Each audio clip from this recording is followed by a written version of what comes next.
Hello, I'm Lisa Hepp, and I'm an epidemiologist at the Institute for Global Tobacco Control at Johns Hopkins Bloomberg School of Public Health.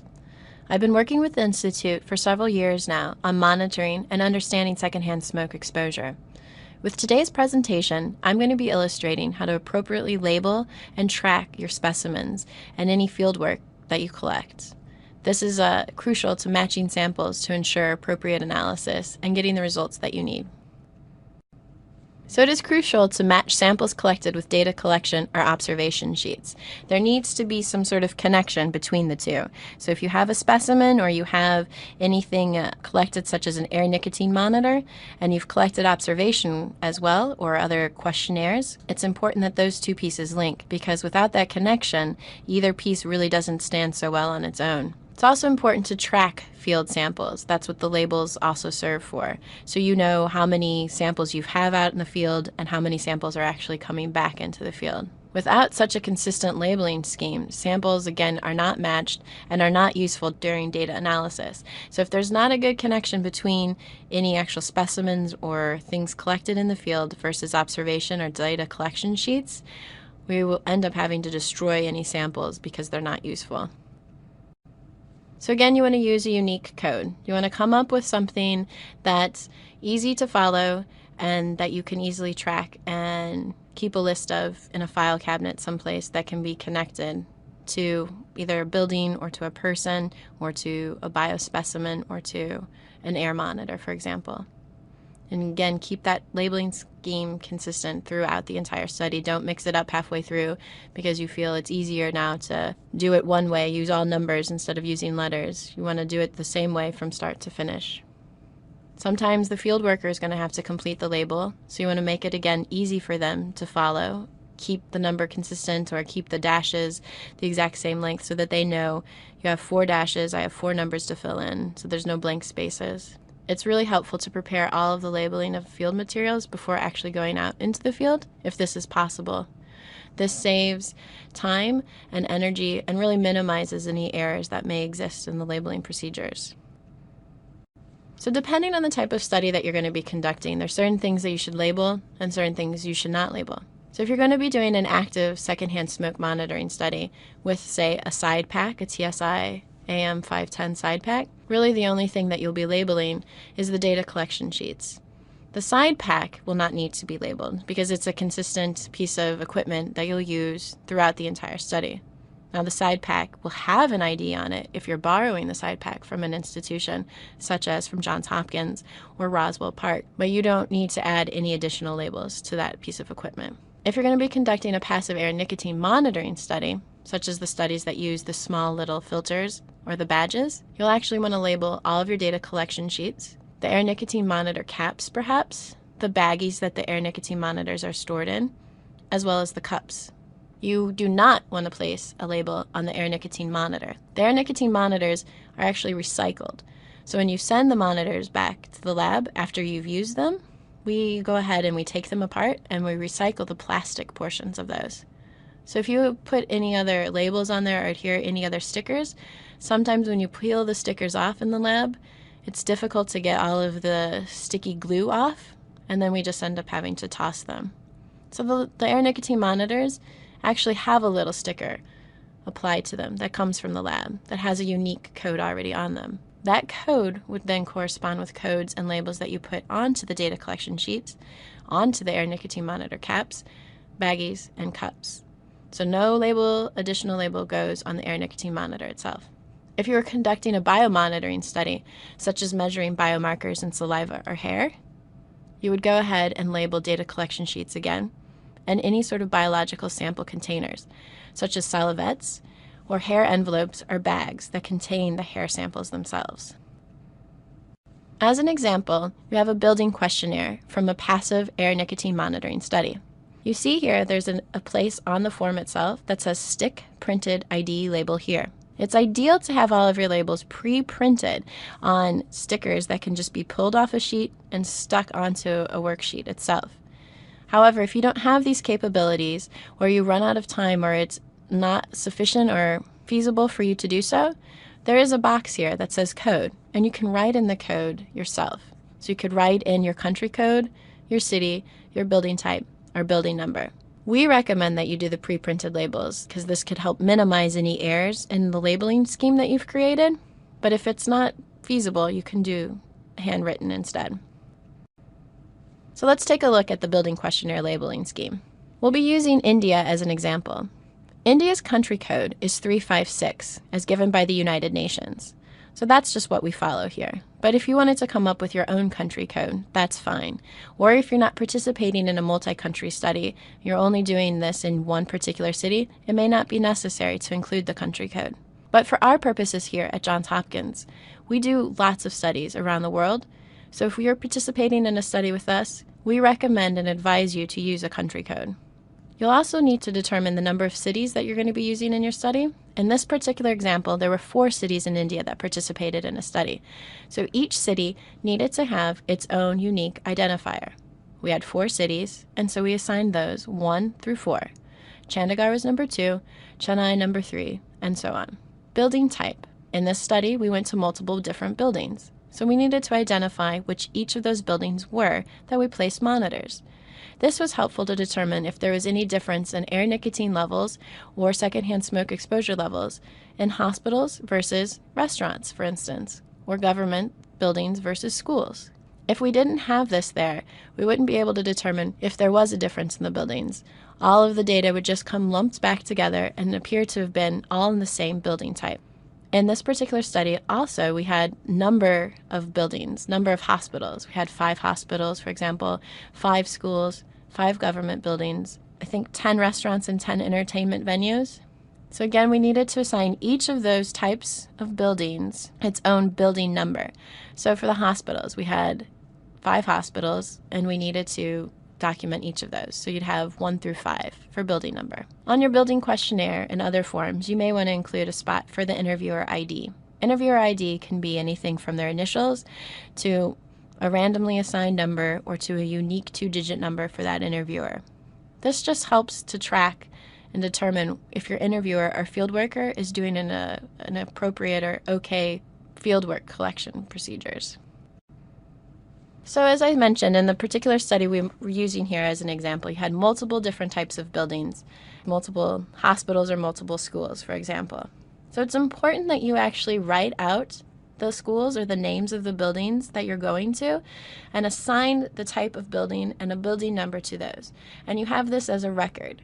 You want to keep this record in a locked cabinet or in a very secure place so that nobody outside of those who are participating in the study, field workers, for example, or principal investigators, so that regular people or people not associated with the study don't have access to this. This is an effort to protect the people or the buildings that participate in the study. Once the study's over, you should definitely destroy this document, however.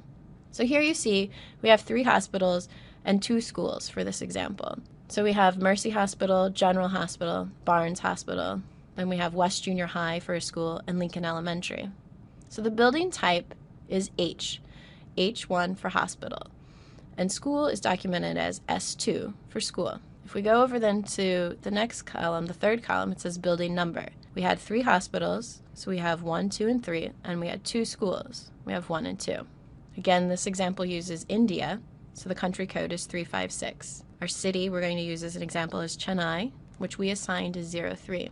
The street address is just added on there for the field worker or for your project coordinator so that they actually can keep track of where each of these buildings are. You don't ever want to put the street address actually on any of your data collection sheets, so you just want to ensure you protect the identity of the buildings or people associated with the study. So this information, again, would never actually go into a database or onto the data collection forms itself. It's, again, just really for the project coordinator.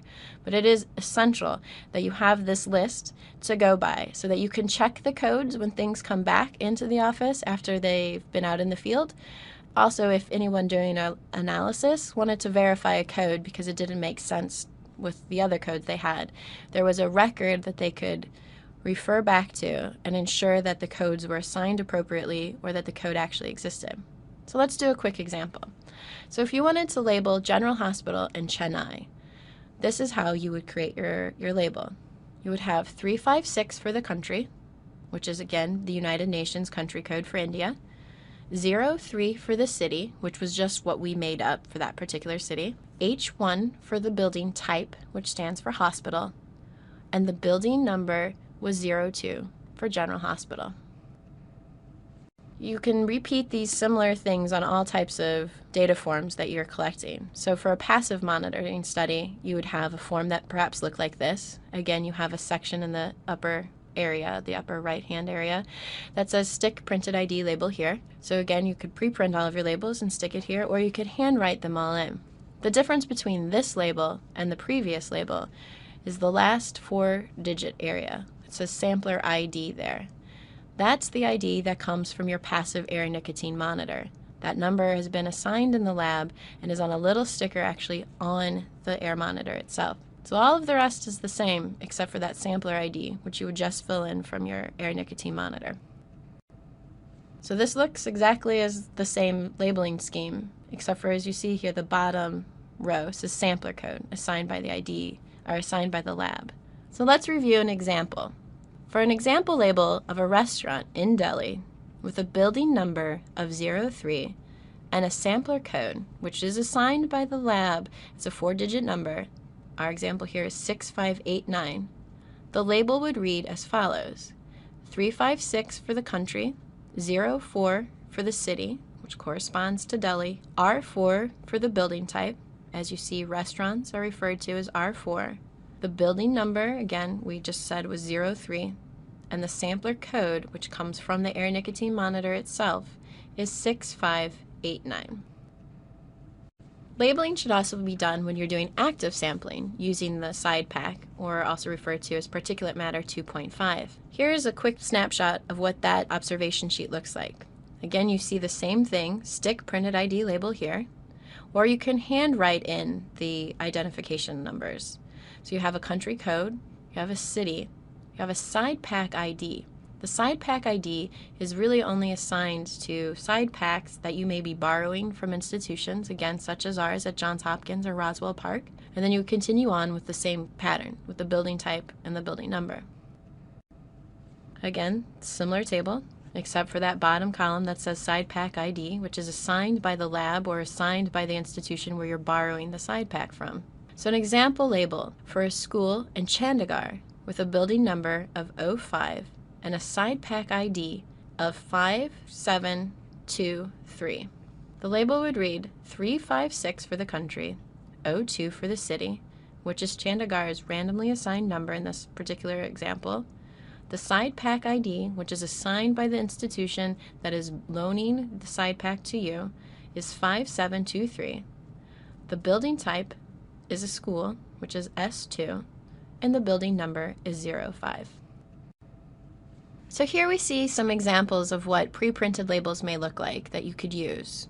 You can have 3 different kinds, which is ideal if you're doing similar studies. You'd have a building label, you could have a monitor label. The monitor label would correspond to a passive monitoring study, such as an air nicotine monitoring study, and then you have a PM 2.5 label, because they're all just a little bit different.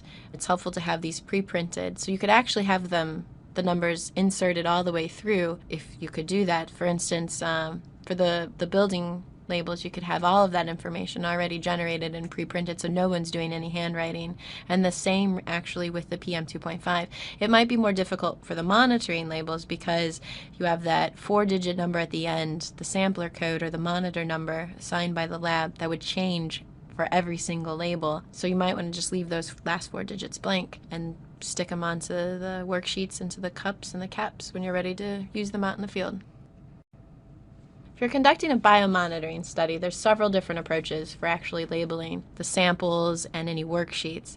But again, you have to make sure that each subject has their own unique identification number. This way, each of the specimens can be quickly identified without using any personal information. You want to make sure that you actually protect the human subject's identity. This is crucial when doing any sort of biomonitoring study. You don't want to collect their name or any personal identification numbers. Here in the United States, we have such a thing as a social security number that's unique to each person. You don't want to collect that information and record it on any sample sheets so that you're protecting their well-being in case something were to happen and someone got a hold of these forms. They would have no idea who participated in each of the studies. So to that extent, unique numbers, that means they cannot be repeated IDs. You stick with a pattern and you use it. So if you're going to have 500 people in the study, you can start at 1 and go all the way to 500. Each person then would get a corresponding number. It's helpful to keep a list of the ID numbers that you have used and that you're going to use so that you can ensure that you haven't skipped any numbers or you haven't repeated any numbers. To that end, it's helpful to pre-print sheets, worksheets that people might be collecting or using to collect information, or you might distribute questionnaires to. That way, everything already has a number generated on it, and you don't have to worry about, oh, did I just repeat number 499? I'm going to have to take a second and go back and look. If your sheet already has a 499 on it and you only made one copy of a 499, then you know you haven't repeated that number. You also then want to ensure that the biological sample containers have the corresponding ID labels on them. Again, if you don't have a match between a biological specimen and the observation sheet, neither of those data points really means much because they need to go together. One doesn't work too much without the other. You can have a more complex ID labeling scheme for biospecimens or biomonitoring, but in general, creating a unique number for each subject is sufficient. So that concludes our presentation on labeling. If you have further questions or need more assistance, please don't hesitate to contact us at the Institute for Global Tobacco Control at Johns Hopkins Bloomberg School of Public Health. You can email me directly at lhep@jhsph.edu or visit our website.